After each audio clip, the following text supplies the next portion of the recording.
से भावित हो जाता है।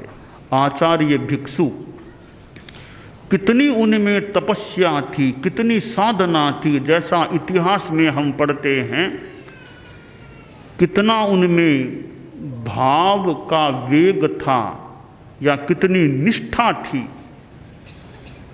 मानो कि कोई भावितात्मा अणगार जैसे संत पुरुष, कितना तो साहित्य रचा है, मानो कमाल किया, इतना साहित्य रचा है राजस्थानी भाषा में, इतने व्याख्यान रच दिए, कितने तात्विक ग्रंथों का निर्माण कर दिया, कितनी उनमें प्रज्ञा थी, प्रतिभा थी, क्या संवेग था उनमें। परम पूज्य गुरुदेव तुलसी को हमने देखा, जो हमें यदा कदा प्रेरणा प्रदान करते रहते थे साधना की, ज्ञान की, कि कैसे ठीक तरह चलना, कैसे बोलना। हमें विभिन्न प्रेरणाएं परम पूज्य गुरुदेव तुलसी से मिलती थी और कितने कितने लोगों को गुरुदेव तुलसी से प्रेरणा मिली होगी। उनकी जन्म शताब्दी का अवसर भी सामने है और हमने 100 दीक्षाओं का टारगेट बनाया है, 100 दीक्षाओं, मुनि दीक्षाओं का टारगेट। तो वो टारगेट हमारे स्मृति प्रकोष्ठ में रहे कि 100 दीक्षाओं का टारगेट है। हमारे साधु साध्वियाँ प्रयास कर रहे हैं, प्रयास और ज़्यादा करते रहें। मैं एक दिन मेरे मन में विचार आया कि जसोल में चतुर्मास हमारा हो रहा है, हम इतने साधु साध्वियाँ यहाँ बैठे हैं, जसोल का आकलन क्या हो रहा है, यहाँ कितने बैरागी बैरागण तैयार हो रहे हैं। मेरे मन में एक बार विचार आ गया कि इतने हम साधु साध्वियाँ हैं, तो कहीं फिर कोई यह प्रश्न न हो जाए कि जसोल में इतने ठाणे आप लोग थे, आपने कितने बैरागी तैयार किए वहाँ।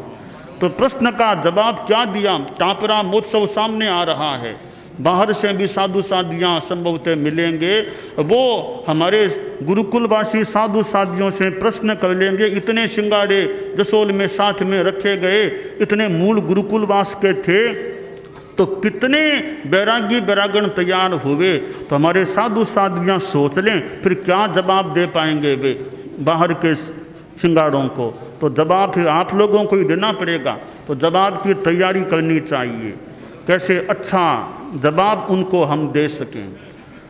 तो हमारे हालांकि साधु साधियाँ कुछ तो अनेक कामों में लगे रहते होंगे, फिर भी जिसको जैसा मौका मिले, तो जसोल का भी एक अपना योगदान अच्छा होना चाहिए इस चतुर्मास के संदर्भ में कि 100 के टारगेट में जसोल का भी कितना योगदान है। और जो साधु साधियाँ जसोल गांव से संबंधित हैं उन पर तो ज़्यादा बात है, जसोल के हैं और जसोल में उनको रहने का मौका मिला है, तो उन पर थोड़ी बात ज़्यादा अंश में आ पाएगी कि गांव में रह कर के क्या किया आप लोगों ने।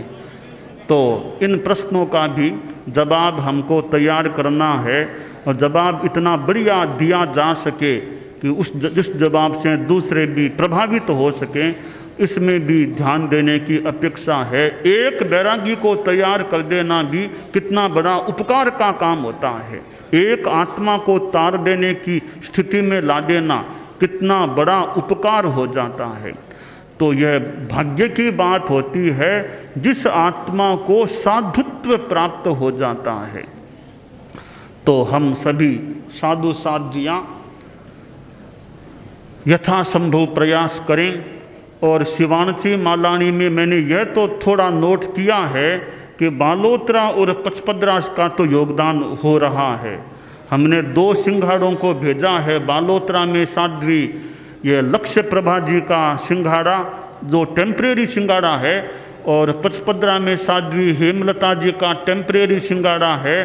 तो उन 2 क्षेत्रों की ओर से तो अच्छा एक निष्पत्ति पूर्ण उपक्रम सामने आ रहा है। कितनी बालिकाएं तैयार हुई हैं और हमारे कुछ बच्चे भी होंगे, कुछ बच्चे भी बालोत्रा और पचपदरा के, तो यहाँ की अच्छी निष्पत्ति आ रही है। अच्छा है, जो प्रयास करते हैं उनके लिए बहुत ही ये उनकी श्लाघनीय बात हो रही है।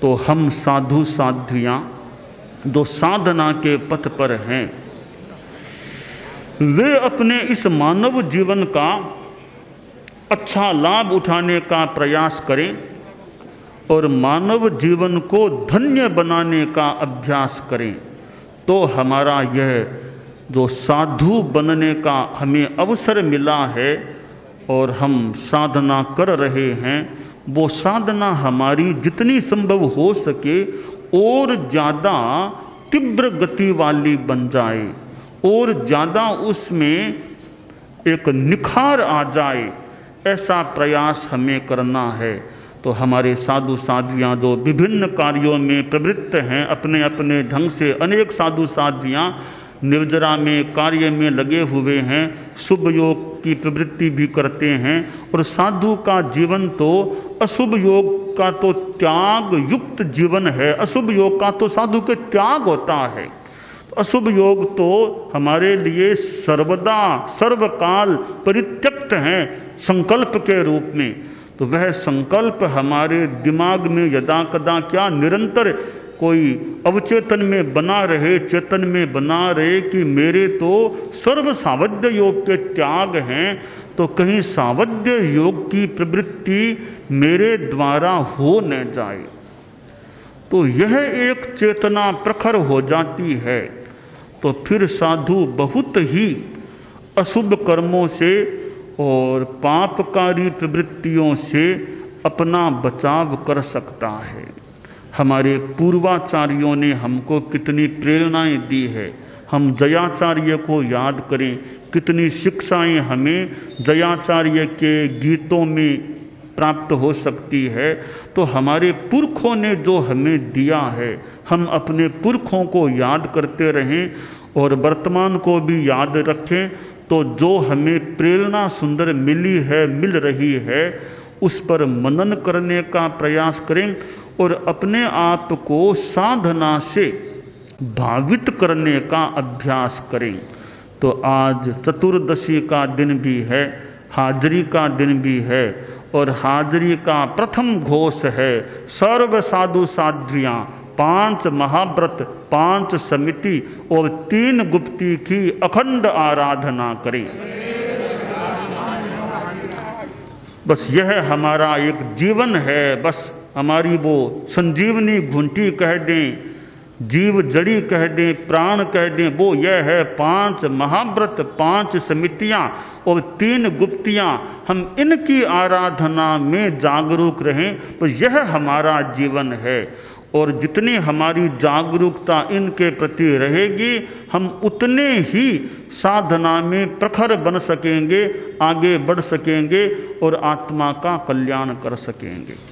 दानान सिद्धम अभयपयानम सच्चे सुया अणवज्जं वयन्ति तवे सुया उत्तम बंभचेरम लोगुत्तमे समने नाय पुत्ते। ध्यान करा। आज हमने एक रस्म अदासी की है ताकि अवंध्यम दिन हमारा अवंध्य है। हाजरी का भी एक हमने छोटा सा उपक्रम कर दिया है। मूल प्रसंग पहले चल रहा था साध्वी वैराग्य श्री जी का, और साध्वी वैराग्य श्री जी को मैं पहले इतना कोई कम ही जानता था। संभवतः ऐसा था कि श्वेत प्रभा की माँ है, देवेंद्र जी की माँ है, और ज़्यादा कोई मेरा परिचय या उनके बारे में कोई विशेष जानकारी संभवतः मेरे दिमाग में नहीं थी।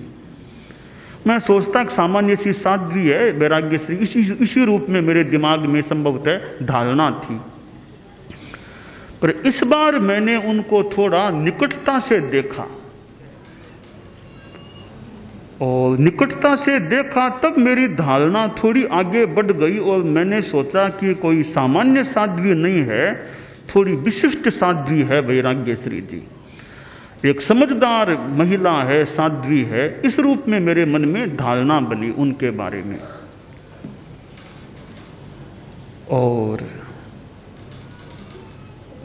लंबे काल तक तो गार्हस्थ्य में रही थी। उनके बारे में संक्षिप्त मेरे पास लिखित है, वो मैं आपको यथा अपेक्षा यथा संभव सुना रहा हूँ। साध्वी वैराग्य श्री जी का जन्म विक्रम संवत 1990 में चूरू के कोठारी परिवार में हुआ। जो कोठारी परिवार सरदार सती के परिवार से संबंधित है, उस परिवार में हुआ। उनका जन्म नाम बरजी बाई था। पिता का नाम मन्नालाल जी एवं माता का नाम राजा देवी था। उनका विवाह टमकोर निवासी श्री बत्सराज जी चोरड़िया के साथ हुआ। बरजी देवी के 4 लड़के एवं 2 लड़कियां हुई। उन्होंने अपने पुत्र, जो अभी हमारे मुनि देवेंद्र कुमार जी हैं, को धर्म संघ में समर्पित किया और अभी वो मुनिश्री शासन श्री मुनिश्री बत्सराज जी स्वामी के साथ मोमासर में हैं। कुछ अंतराल के बाद बरजी देवी के मन में वैराग्य के अंकुर प्रस्फुटित हो गए। उन्होंने अपनी पुत्री श्वेता के साथ 56 वर्ष की सुहागिन वय में विक्रम संवत 2046 माघ शुक्ला पंचमी दिनांक 31 जनवरी 1990 को गुरुदेव तुलसी के मुख कमल से दीक्षा ग्रहण की। तब मुनि कुमार समण जी भी थे ना, कुमार जी की दीक्षा भी उसी दिन हुई थी। तो वो बसंत पंचमी को लाडनू में दीक्षित हुई थी। दीक्षित होने के बाद उनका नाम साध्वी वैराग्य श्री रखा गया था। साध्वी वैराग्य श्री जी की संसार पक्षीय 2 ननंद भी दीक्षित हुई थी, साध्वी सूरज कमर जी तथा साध्वी गुणवती जी। इस प्रकार उनके निकटतम परिवार की 5 दीक्षाएं हो गई। साध्वी वैराग्य श्री जी विक्रम संवत 2047 से 2050 तक साध्वी शासन श्री कमल श्री जी के साथ रही और विक्रम संवत 2051 से 2055 तक साध्वी गुणवती जी के साथ रही। विक्रम संवत 2056 से उन्हें पुनः शासन श्री, जो अब हैं साध्वी कमल श्री जी के पास दिया गया था। ढलती वय में उन्होंने संयम को स्वीकार किया था, पर काफी जागरूकता के साथ जीवन जिया और जहाँ तक ज्ञात है वे लोगस्य की माला फेरा करती थी। 10वीं काली के 4 अध्ययन का प्रतिदिन स्वाध्याय करती थी यथासंभव। शुक्ला त्रयोदशी को मौन सहित उपवास, आधा घंटा ध्यान, 1 घंटा मौन, आनुपूर्वी फेरना, यह क्रम उनका चलता था, ऐसी जानकारी प्राप्त हुई है। और वे अल्पभाषी थी, पाप भीरु थी, अपने पाप का दोष का प्रायश्चित करती और जागरूकता से उस प्रायश्चित को उतारने का प्रयत्न करती। एक अच्छी आचार निष्ठा वाली, संग निष्ठा वाली, गुरु निष्ठा वाली साध्वी थी। संकल्प शक्ति भी अच्छी थी, उसको तो हमने देखा ही था। उन्होंने निर्णय कर लिया कि मुझे संथारा करना है, तो अब संथारे की भावना हो गई और फिर हमारे पास भी बात आई कि तपस्या शुरू करती है। तो पहले उनको कुछ चक्कर आने की समस्या थी, कुछ हार्ट में भी समस्या थी। तो हमने सोचा कि डॉक्टरों को दिखा दें, डॉक्टरों की राय ले लें, क्या दवा क्या करना चाहिए। तो डॉक्टरों को दिखाने का क्रम किया गया और मुझे पता चला कि डॉक्टर ने कहा कि इनको भर्ती करा दो हॉस्पिटल में। तो भर्ती होने की भावना उनकी नहीं थी कि मुझे भर्ती नहीं होना है, साधना करनी है। मैंने कहा भी जसोल में या फिर बालोतरा में साध्वियाँ तुमको ले जाए, साध्वियाँ अपने साधन से ले जा करके तुम्हारा उपचार करा देती है। उनकी वह भी इच्छा नहीं थी। तो एक दृढ़ संकल्प वाली साध्वी तपस्या शुरू की और तपस्या करते करते वे तो कहते यानी कि पूंछा पकड़ते पकड़ते पूरा हाथ ही पकड़ लिया। तपस्या के नाम से शुरू हुई, बास बेला तेला करते करते फिर कहा कि पालना, तो कहा पालना तो मैं महाप्रज्ञ जी के पास जाकर करूंगी यानी ऊपर जाकर ही पालना करूंगी। अब फिर एक दिन संभवतः साध्वी प्रमुखा जी ने कहा कि वो आपको मतलब वहाँ बुलाना चाहती है, आपसे बात करना चाहती, इस रूप की बात कही, यानी वो संथारे की भावना थी।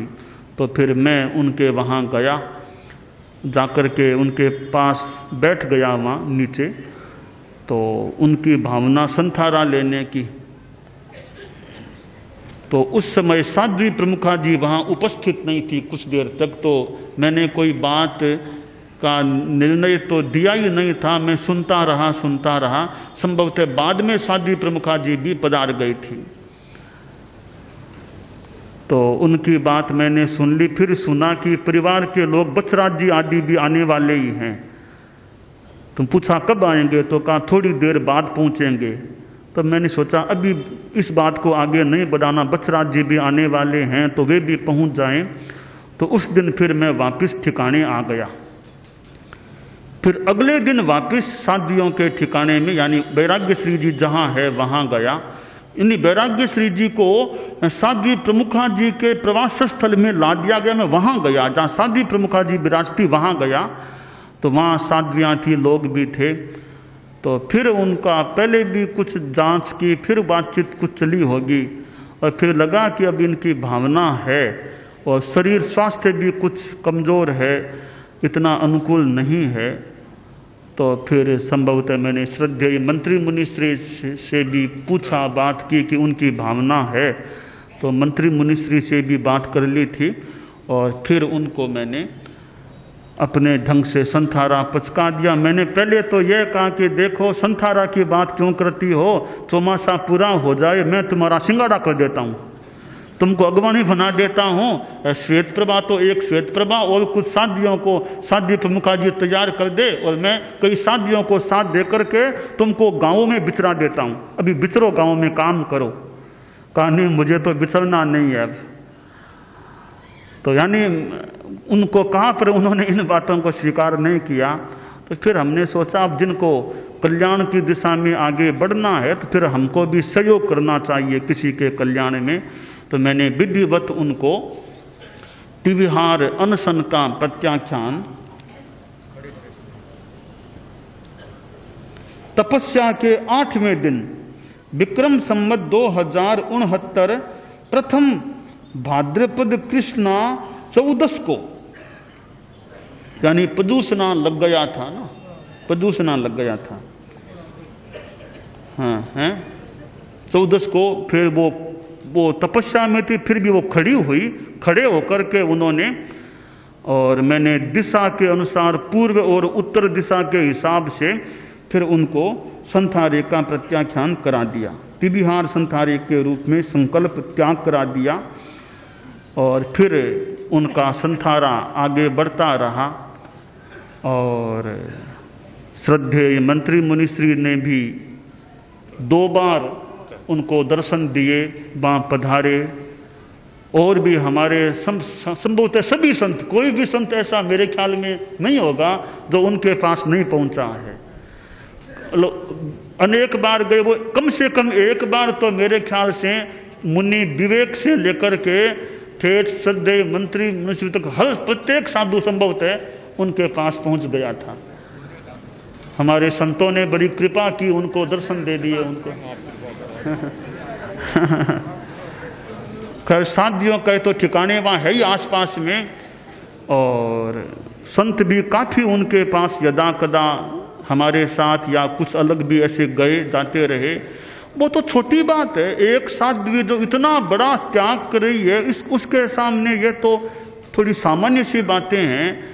हम तो खाने पीने वाले हैं, जाएं तो काम, जो एकदम आहार का परित्याग कर दिया है, इस प्रकार मौत का स्वागत करने को तैयार हो गई है, ये एक विशेष बात थी। तो साध्वी प्रमुखा जी आदि साध्वियों का तो खैर जैसा अभी बताया भी गया, कितना उनको योगदान दिया है। और हमारा काम है किसी आत्मा का कल्याण हो, उसको जितना हम सहयोग दे सकें वो सहयोग हमें देना चाहिए, किसी की आत्मा का उद्धार हो जाए। तो साध्वी प्रमुखा जी आदि साध्वियों का बड़ा योगदान उनको मिला और वे आत्मकल्याण की दिशा में आगे बढ़ गई। तो अब तो हम उनकी स्मृति ही कर सकते हैं, तो उनके प्रति श्रद्धांजलि अर्पित करने के रूप में, मध्यस्थ भावना के रूप में हम 4 लोगस्य का ध्यान करते हैं। ताव कायम।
ओम अरहम।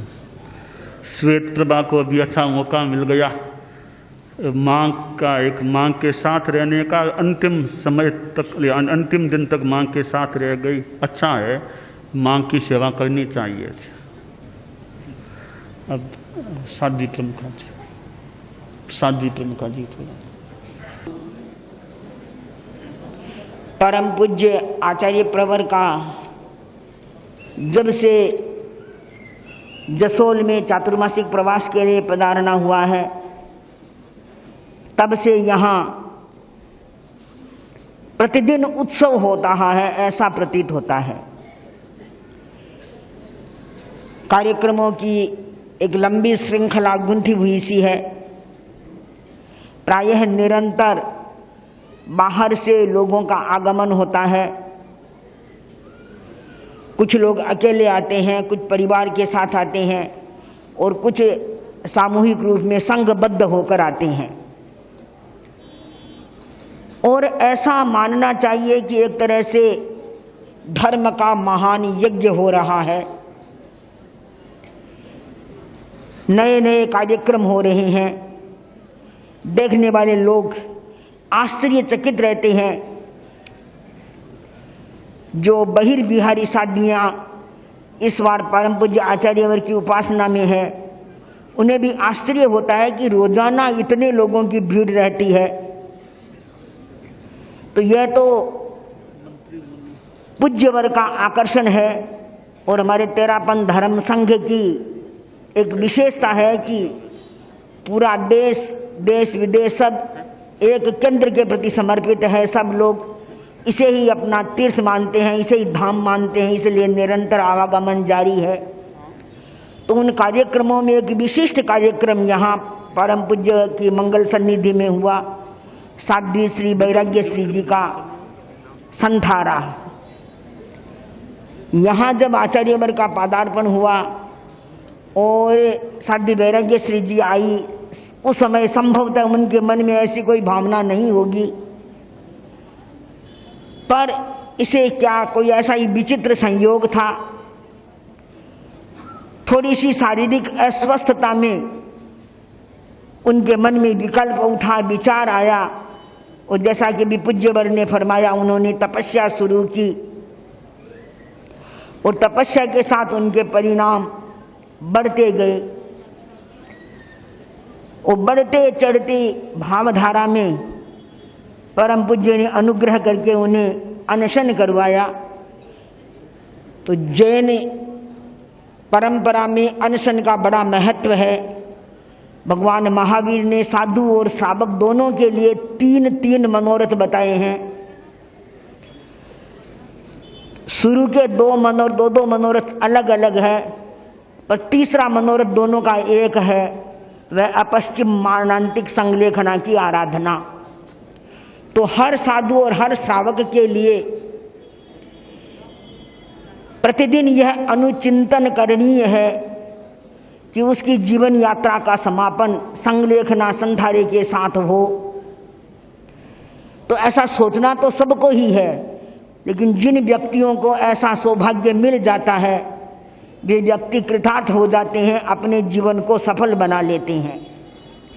तो वैसे तेरापंथ धर्म संघ में संथारों की भी बहुत बड़ी परंपरा रही है और लगभग 250 वर्षों के इस इतिहास में पता नहीं कितने साधुओं ने, कितनी साध्वियों ने, कितने श्रावकों और श्राविकाओं ने अनशन पूर्वक अपनी जीवन यात्रा का समापन किया है।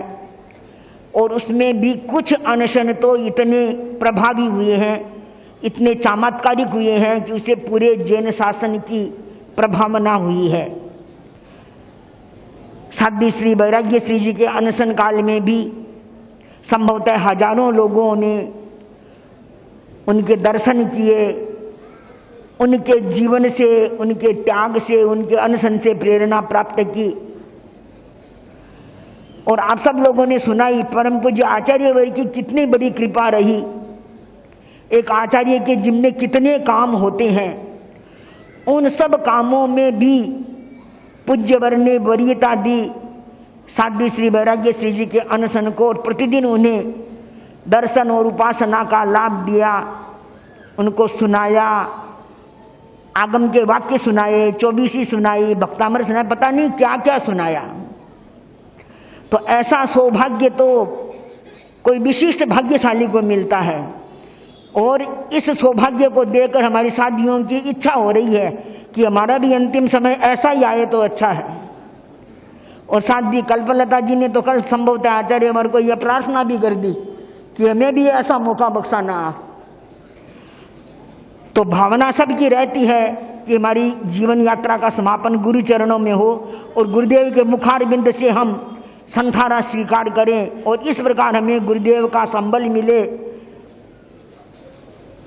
पर यह सौभाग्य अवसर मिलता है अपने अपने विशिष्ट क्षण से। तो परम पूज्य की कृपा से साध्वी वैराग्य श्री जी का संथारा भी एक प्रभावी संथारा हुआ। तेरापंथ धर्म संघ की जैन शासन की बहुत महिमा बढ़ी और इस संथारे में जैसा कि अभी परम पूज्य ने फरमाया सब संत भी वहाँ पधारे और साध्वियों का तो कुछ कहना भी नहीं है, यानी इधर से इधर साध्वियों के चक्कर लगते ही रहते। जिसको जब समय मिलता, समय की अनुकूलता होती, उनके पास पहुँच जाते दिन में रात में। और प्राय हमारे यहाँ एक ऐसा क्रम है कि संथारा स्वीकार कर लेते हैं, उसके बाद रात्रि जागरण होता है। तो रात्रि जागरण के लिए भी लगभग 1 महीने तक कभी यह व्यवस्था नहीं करनी पड़ती कि भाई 4-4 साध्वियों की हम एक बारी लगा दें और साध्वियाँ बराबर जागे। अपने आप ही साध्वियाँ कहती हैं आज हम वहाँ सोने के लिए जाते हैं, हम वहाँ सोने के लिए जाते हैं, और वहाँ जाती वो जागरण करती। तो लगभग 1 महीने तक वहाँ पर जैसे धम्म जागरणा होती है, 1 दिन की होती है, तो 1 महीने तक बराबर रात्रि जागरण यानी धम्म जागरणा होती रही। पूरा मेला सा मंडा रहा। और कल ही साध्वी श्री कमल श्रीनिवासन जी फरमा रही थी कि महाराज सब सुना सुना हो गया, आज तो कोई आता ही नहीं है वहाँ पर, तो अब कौन आए, उनके लिए जाते थे। थोड़ा सा बीच में जिनको गुरु धारणा करनी हो नए सिरे से तो समय हो रहा है, गुरु धारणा करने वाले आगे पहुंचकर गुरु धारणा कर सकते हैं। जिनको भी नए सिरे से गुरु धारणा लेनी हो तो समय हो रहा है, जल्दी होने वाला है, गुरु धारणा कर सकते हैं। के तो एक माला रोज सब सुखे समाधे हैं, इनके धारणानुसार इन सब बातों के बोलो जिंदगी भर के लिए त्याग है, ठीक है। अब 3 बार वंदना आप कर सके ना, तो 3 बार विधिवत वंदना करेंगे।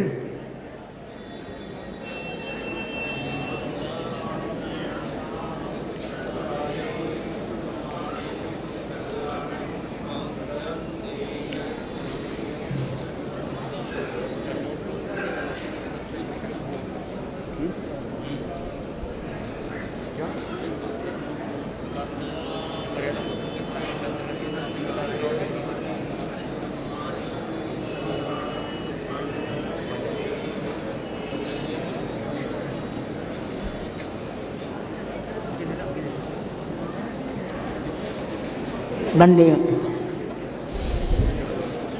साध्वी वैराग्य श्री जी शांत स्वभाव की साध्वी थी। उनकी समता और सहनशीलता दोनों ही उल्लेखनीय रही।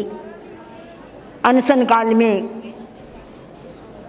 उन्होंने सब प्रकार के मोह ममत्व से ऊपर उठकर अपने आप को साधने का प्रयास किया और आखिरी कुछ दिनों में शारीरिक दृष्टि से कुछ परेशानी रही, शरीर में जलन रही, उस समय भी उनकी समता अखंडित रही।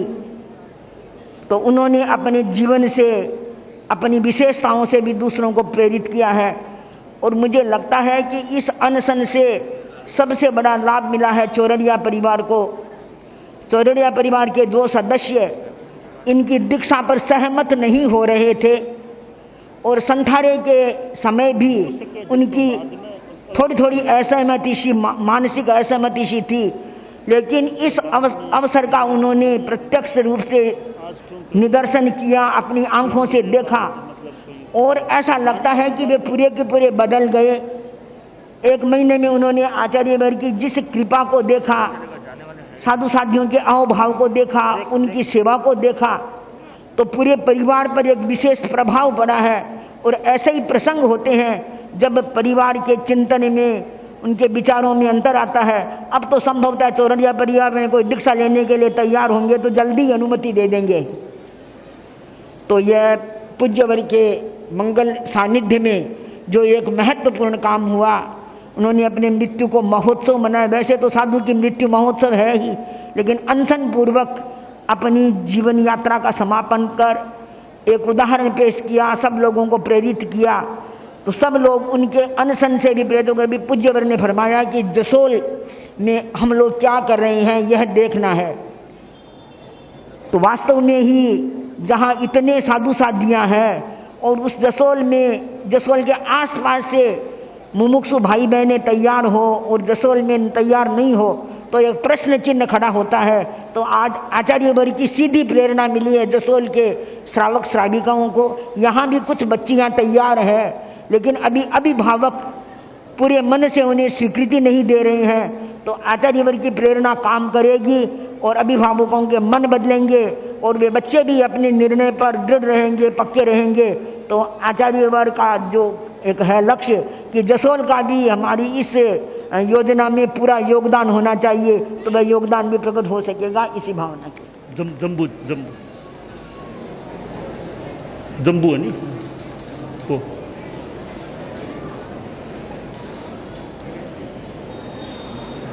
जी बात। हाँ बोलिए, जम्बू कुमार जी बोल। मुनि जम्बू कुमार जी।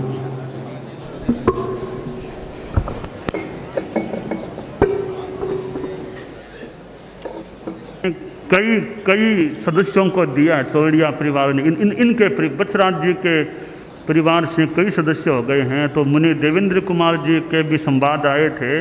देवेंद्र कुमार जी भी हमारे अच्छे भले संत, अच्छे संत अपने, तो उनके भी विचार कुछ आए, वो भी सुना रहे हैं। मतलब भंते पूज्य प्रवर के निर्देश के अनुसार मुनि श्री देवेंद्र कुमार जी स्वामी की भावना इस अवसर पर प्रेषित हुई है, मैं प्रस्तुत कर रहा हूँ। सद्गुरु कल्पतरु की शीतल चाह मिली, सद्गुरु कल्पतरु की शीतल चाह मिली, शिव मंजिल की सीधी सही राह मिली, महाश्रमणी जी के वात्सल्यमय हृदय से, महाश्रमणी जी के वात्सल्यमय हृदय से पुण्योदय से परिपूर्ण पनाह मिली, पुण्योदय से परिपूर्ण पनाह मिली। माता के द्वारा दुर्लभ मानव का अवतार पाया। माता के द्वारा दुर्लभ मानव का अवतार पाया। माता के द्वारा दुर्लभतर प्यार और दुलार पाया। सर्वोत्तम आध्यात्मिक उपकार मानता हूँ मैं। सर्वोत्तम आध्यात्मिक उपकार मानता हूँ मैं। माता के द्वारा दुर्लभतम आध्यात्मिक संस्कार पाया। माता के द्वारा दुर्लभतम धार्मिक संस्कार पाया। 23 वर्षों तक निर्मल संयम पाला। 23 वर्षों तक निर्मल संयम पाला। सम सेवा के सांचे अपना जीवन डाला। धन्य धन्य हो गई साध्वी वैराग्य श्री जी। धन्य धन्य हो गई साध्वी वैराग्य श्री जी। प्रगटाया है अतुलनीय अध्यात्म उजाला। प्रगटाया है अतुलनीय अध्यात्म उजाला। इन्हीं भावों के साथ ओम आराम।